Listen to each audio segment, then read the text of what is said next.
ครับสวัสดีครับวันนี้เราก็มาชมบรรยากาศอ่างแปลงสามสหกรณ์เชียงใหม่นะครับวันนี้ก็มีนักกีฬาตกปลา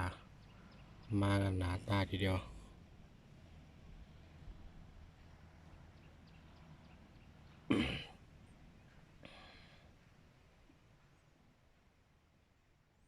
คนเพียบไม่รู้จะมีแต้มมีผลงานหรือเปล่า